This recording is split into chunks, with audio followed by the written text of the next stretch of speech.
ಹಾಗೆ ಕಿಚ್ಚ ಸುದೀಪ್ ಅವರು ಸ್ಟಾರ್ ನಟರೊಬ್ಬರ ಚಿತ್ರಕ್ಕೆ ಬೆಂಬಲವನ್ನ ನೀಡ್ತಾ ತಮ್ಮ ಫ್ಲಾಶ್ ಬ್ಯಾಕ್ ವಿಷಯ ಕೂಡ ಬಿಚ್ಚಿಟ್ಟಿದ್ದಾರೆ. ಅದೇನು ಅಂತ ತಿಳ್ಕೊಳ್ಳೋಣ. ಆದ್ರೆ ಅದಕ್ಕಿಂತ ಮುಂಚೆ ಫ್ರೆಂಡ್ಸ್, ಇನ್ನು ನಮ್ಮ ಚಾನಲ್ಗೆ ಸಬ್ಸ್ಕ್ರೈಬ್ ಆಗಿಲ್ಲ ಅಂದ್ರೆ ಮಿಸ್ ಮಾಡ್ತೀವಿ. ವಿಡಿಯೋ ಕೆಳಗಡೆ ಇರೋ ರೆಡ್ ಕಲರ್ ಸಬ್ಸ್ಕ್ರೈಬ್ ಐಕನ್ನ ಕ್ಲಿಕ್ ಮಾಡಿ ಎಲ್ಲಾ ಹೊಸ ವಿಡಿಯೋಗಳ ಅಪ್ಡೇಟ್ಗಾಗಿ ತಪ್ಪದೆ ಪಕ್ಕದಲ್ಲಿರೋ ಬೆಲ್ ಐಕನ್ ಕೂಡ ಕ್ಲಿಕ್ ಮಾಡಿ.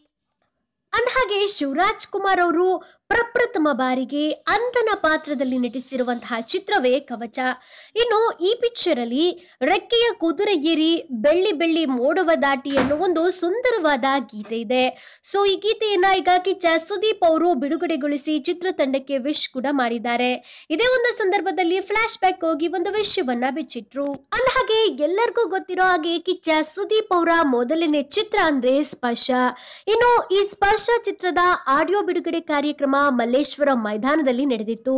ಅಂದು ಶಿವಣ್ಣ ಅವರೇ ಖುದ್ದು ಆಗಮಿಸಿ ಈ ಸಿನಿಮಾದ ಆಡಿಯೋ ಬಿಡುಗಡೆ ಮಾಡೋ ಮೂಲಕ ಕಿಚ್ಚನ ಬೆನ್ ತಟ್ಟಿದ್ರು. ಇದೀಗ ಅವರ ಸಿನಿಮಾದ ಹಾಡನ್ನ ಬಿಡುಗಡೆ ಮಾಡ್ಲಿಕ್ಕೆ ಅವಕಾಶ ಸಿಕ್ಕಿರುವುದು ನನ್ನ ಪುಣ್ಯ ಅಂತಾರೆ ಕಿಚ್ಚ ಸುದೀಪ್ ಅವರು. ಅಷ್ಟೇ ಅಲ್ಲ, ಈ ಹಾಡು ತುಂಬಾ ಸುಂದರವಾಗಿ ಮೂಡಿ ಬಂದಿದೆ.